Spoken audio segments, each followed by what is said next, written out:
एक छोटे से टाउन में एक अजीब वायरस फैल जाता है और लोग जो पहले नॉर्मल जिंदगी जी रहे थे एक दिन अचानक ही एक दूसरे को मारने लगते हैं। गवर्नमेंट डिसाइड करती है कि इस टाउन को मिटा दिया जाए। सब कुछ एक पावरफुल बॉम्बिंग से खत्म करने का प्लान बनाया जाता है। डेविड और जूडी जो इन्फेक्टेड नहीं थे हर हाल में वहां से निकलना चाहते हैं, लेकिन उनका असली नाइटमेयर तो अभी शुरू हुआ है। कहानी शुरू होती है एक सीन से जहां पूरा टाउन जल रहा होता है। आग हर तरफ फैल चुकी है। फिर हम 2 दिन पहले ले जाए जाते हैं जहां सब कुछ नॉर्मल लगता है। ऑगडन मार्श, एक शांत और सिंपल टाउन जहां लोग अपने रोज के काम में लगे हुए थे।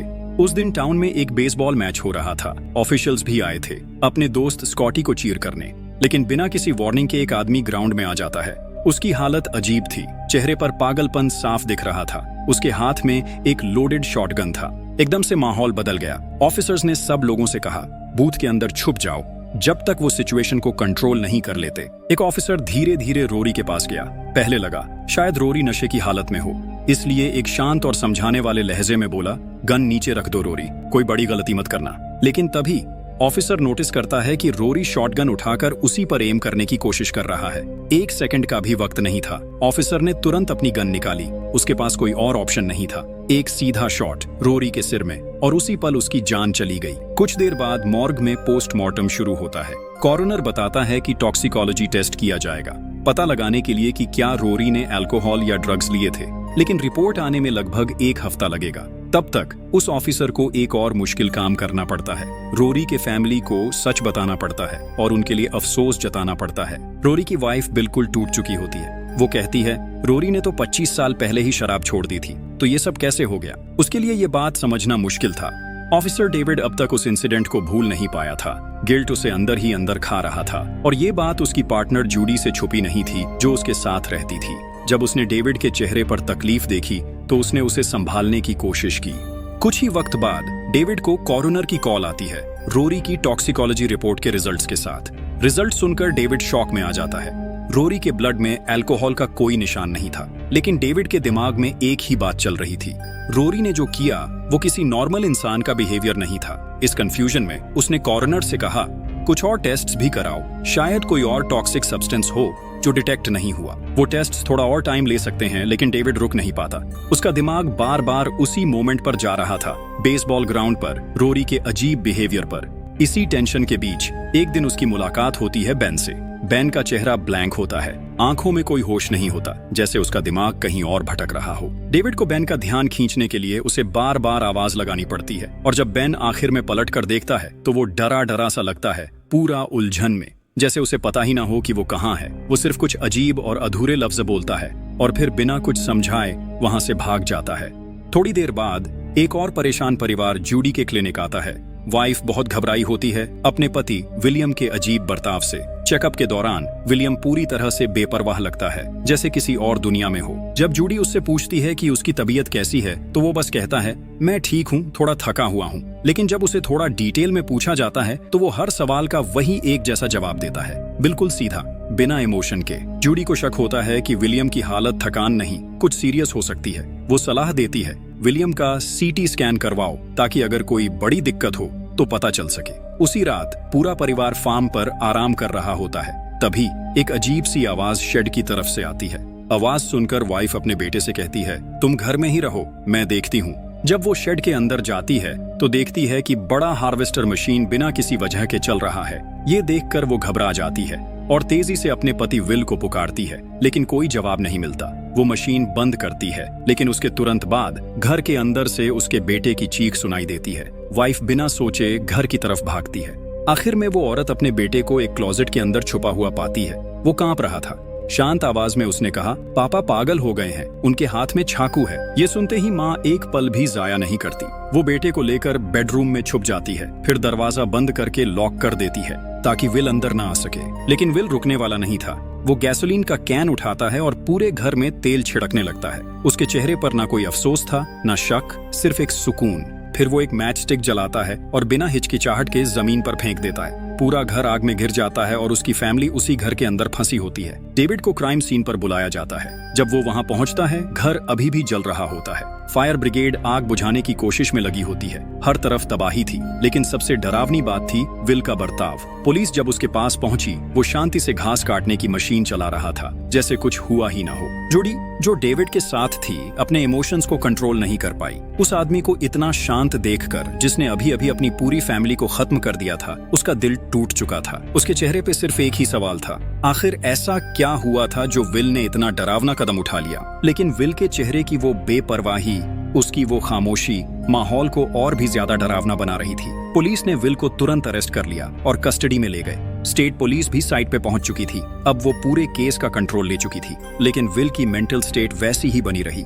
इसी दौरान एक पास ही के जंगल में कुछ हंटर्स को एक खौफनाक चीज मिलती है, एक पायलट की लाश जो शायद पैराशूट से गिर गया था। पायलट की लाश की हालत देखकर ये अंदाजा लगाया गया कि वो कम से कम 1 हफ्ते से वहां पड़ा हुआ था। जब अथॉरिटीज को इन्फॉर्म किया गया और सब डिटेल्स वेरीफाई हुई, तब एक और भी ज्यादा परेशान करने वाला सवाल सामने आया। तभी किसी को याद आया, कुछ दिन पहले किसी ने उस इलाके में एक जोर का धमाका सुनने की रिपोर्ट दी थी, लेकिन उस वक्त उस बात को इग्नोर कर दिया गया था, बस एक छोटी सी घटना मानकर। अब जब बात सीरियस हो गई थी, एक लोकल सिटीजन के गाइड करने पर ऑफिसर्स ने एक बोट ली और लेक की तरफ निकल पड़े, प्लेन के कुछ बचे खुचे सबूत ढूंढने। जब वो लेक में सेल कर रहे थे तो डिस्कशन चल रहा था, क्या यह खबर सच है और क्या यह पॉसिबल है कि इतना बड़ा हादसा बिना किसी के नोटिस के गुजर गया। जब ऑफिसर्स ने वाटर पाइप्स का मैप एनालाइज किया तो एक खौफनाक सच सामने आया। कॉम्प्रोमाइज्ड वाटर सप्लाई सबसे पहले रोरी के घर से होकर गुजरती थी। ये सुनते ही एक अजीब बेचैनी फैल गई। उन्हें यकीन हो गया कि अब पूरा टाउन खतरे में है। इसी डर के साथ वो मेयर के पास पहुंचे ताकि सप्लाई को टेम्पोररीली सस्पेंड करने की इजाजत ले सकें। उन्होंने मेयर को बताया कि पिछले 48 घंटों में 3 सस्पिशियस मौत हो चुकी हैं, लेकिन मेयर अपने फैसले पर टिका रहा। उसने याद दिलाया कि टाउन की इकोनॉमी एग्रीकल्चर पर डिपेंडेंट है और बिना पानी के पूरा कम्युनिटी कोलैप्स हो सकता है। मेयर के इनकार के बावजूद डेविड ने अपनी तरफ से एक्शन लेने का फैसला कर लिया। बिना किसी इंतजार के वो सीधा सप्लाई सिस्टम तक गया ताकि सिस्टम को शट डाउन कर सके। उसका पार्टनर रॉस खुद उसे रोकने की कोशिश करता है, उसे वार्न करता है कि अगर उन्होंने ऑर्डर्स को न माना तो उनकी नौकरियां जा सकती हैं। लेकिन डेविड को सिचुएशन की सीरियसनेस का पूरा एहसास था और इसलिए उसने बिना रुके आगे बढ़ने का फैसला किया। पुलिस स्टेशन वापस आने पर उन्हें एक और भी ज्यादा डरावना सीन मिला। विलियम की जेल के फ्लोर पर खून भरे पैरों के निशान थे। वो तुरंत उसकी हालत देखने के लिए आगे बढ़े, लेकिन विलियम जमीन पर पड़ा हुआ था। उनके रिएक्ट करने से पहले ही विलियम अचानक उठकर उन पर झपट पड़ा। वो जेल की सलाखों से उन तक पहुंचने की कोशिश कर रहा था। हालात हर सेकंड के साथ और ज्यादा बिगड़ते जा रहे थे। ये माना जा रहा था कि सुबह तक स्टेट पुलिस आकर उसे ट्रांसफर करेगी। डेविड ने पुलिस स्टेशन से कांटेक्ट करने की कोशिश की, लेकिन जैसे ही उसने फोन उठाया, उसे एक और भी बड़ी दिक्कत का पता चला। टेलीफोन लाइन और इंटरनेट दोनों काम नहीं कर रहे थे। जब वो बाहर स्ट्रीट पर गया ताकि सिचुएशन देख सके, तो सामने एक अजीब और डरावना सीन था। गलियां बिल्कुल खाली थीं। एक अनजान सन्नाटा छाया हुआ था। खामोशी के बीच सिर्फ एक चीज थी जो ध्यान खींच रही थी, एक औरत जो शांति से साइकिल चला रही थी। वो डेविड के पास से गुजरी, बिना किसी टेंशन के, एकदम नॉर्मल अंदाज में।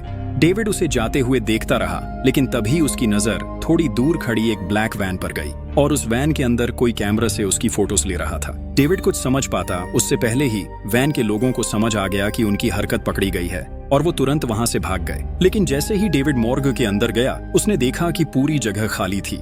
एक अजीब और डरावना सन्नाटा छाया हुआ था। वो धीरे धीरे उन बॉडीज के पास गया जो चादरों से ढकी हुई थीं और उन्हें चेक करना शुरू किया। जब उसने चादर हटाई तो देखा कि उनके मुंह और आंखें सिली हुई थीं। तभी एक बॉडी जो बिल्कुल बेजान लग रही थी अचानक हिलने लगी। डेविड के होश उड़ गए। वो लाश नहीं थी, वो आदमी अब भी जिंदा था, लेकिन उसका मुंह भी सिला हुआ था। डेविड ने तुरंत टांके काट दिए। आदमी ने मुश्किल से सांस ली। वो डेविड से कुछ कहना चाह रहा था, लेकिन इससे पहले कि डेविड कुछ समझ पाता, जिम जो वहां का कॉर्नर था, उसने डेविड पर अचानक हमला कर दिया। सब कुछ इतनी जल्दी हुआ कि डेविड को संभलने का मौका ही नहीं मिला। जिम के हाथ में एक इलेक्ट्रिक मशीन थी।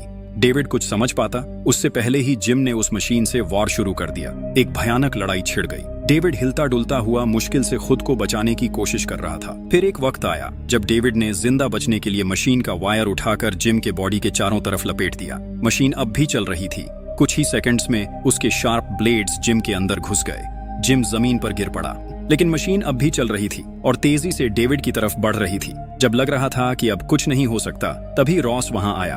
उसने तुरंत मशीन को पकड़ लिया और लास्ट मोमेंट पर डेविड की जान बच गई। इतने डरावने हादसों के बाद डेविड को जूडी की सेफ्टी की चिंता होने लगी। उसने उससे कहा कि वो अपने पेरेंट्स के साथ कुछ दिन के लिए चली जाए। जब तक सब कुछ क्लियर नहीं हो जाता। लेकिन तभी बाहर से एक अजीब सी आवाज आई जिसने उनकी बात बीच में ही रोक दी। डेविड तुरंत अलर्ट हो गया, अपनी गन उठाई और चेक करने के लिए बाहर निकला। लेकिन जैसे ही वो रिएक्ट करने ही वाला था, जूडी ने दरवाजे से उसे आवाज लगाई। डेविड ने पीछे मुड़कर देखा और उसके होश उड़ गए। कुछ सोल्जर्स ने उसे घेर लिया था। उसके पास कोई ऑप्शन नहीं बचा। उन्होंने डेविड और उसके पार्टनर को पकड़ लिया और जबरदस्ती एक स्कूल बस में डाल दिया। बस के अंदर उनकी मुलाकात रॉस से हुई, जो टेंशन से भरा हुआ लग रहा था। उसने बताया, ये सोल्जर्स पूरे टाउन के लोगों को बंदी बना रहे हैं। सोल्जर्स उन्हें ले गए एक क्वारंटीन कैंप में, जो यूनाइटेड स्टेट्स आर्मी के कंट्रोल में था। वहां पहुंचते ही सबका मेडिकल चेकअप शुरू हुआ, ताकि ये पता लग सके कि किसी में इन्फेक्शन के साइंस तो नहीं। जल्दी ही डेविड को समझ आ गया कि उनका बॉडी टेम्परेचर ठीक था। जब जूडी की बारी आई, सेंसर ने उसके बॉडी में फीवर डिटेक्ट किया। उसे कुछ कहने का मौका भी नहीं दिया गया। सोल्जर्स ने तुरंत उसे डेविड से अलग कर दिया और एक दूसरे एरिया में ट्रांसफर कर दिया। डेविड ने पूरी कोशिश की उन्हें रोकने की, लेकिन मिलिट्री के सामने उसकी एक भी नहीं चली। वो बस उसे दूर ले जाते देखता रह गया। जूडी ने सोल्जर्स को समझाने की कोशिश की कि उसका बुखार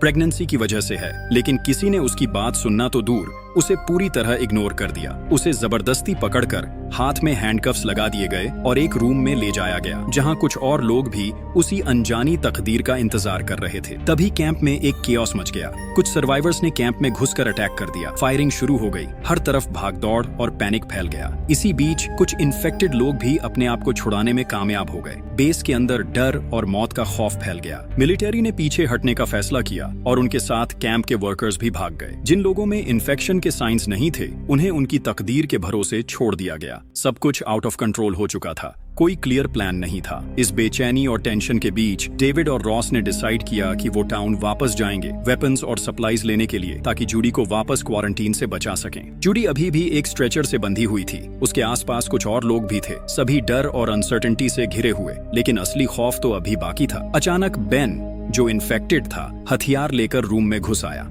उसकी आंखों में पागलपन साफ झलक रहा था और बिना कुछ सोचे उसने चाकू से हर उस इंसान पर वार करना शुरू कर दिया जो उसकी नजर में आया। चीख पुकार और दर्द भरी चिल्लाहटें रूम में गूंजने लगी। बेन हर किसी को बिना दया के मार रहा था और धीरे धीरे वो जूडी की तरफ बढ़ने लगा। जूडी बिल्कुल हिल भी नहीं सकती थी, सिर्फ आंखों के सामने हो रहा वो सब देख रही थी। फिर एक पल में एक गोली की आवाज गूंजी। डेविड वक्त पर पहुंच चुका था। उसकी बुलेट सीधा बेन को लगी और वो तुरंत जमीन पर गिर गया। डेविड ने एक भी सेकंड वेस्ट किए बिना जूडी को फ्री किया। फिर जूडी ने एक और औरत को छुड़ाया जो इन्फेक्टेड नहीं थी, ताकि सब मिलकर वहां से निकल सके। ग्रुप ने शहर का चक्कर लगाया एक फंक्शनल गाड़ी की तलाश में, लेकिन जल्दी ही उन्हें पता चला कि मिलिट्री ने ज्यादातर व्हीकल्स को डिसेबल कर दिया था, ताकि इन्फेक्टेड हुए लोग बाहर न निकल सके। जैसे जैसे वो लोग सुनसान सड़कों पर संभल के आगे बढ़ते गए, उन्होंने इन्फेक्टेड लोगों के बिहेवियर को और करीब से ऑब्जर्व किया। जब बेका अपने बॉयफ्रेंड को ढूंढते हुए वहां पहुंची, तो ग्रुप तुरंत उसकी तरफ दौड़ा, लेकिन बेचैनी और शक की हवा छाई हुई थी। किसी को भी यकीन नहीं था कि कौन इन्फेक्टेड है और कौन नहीं।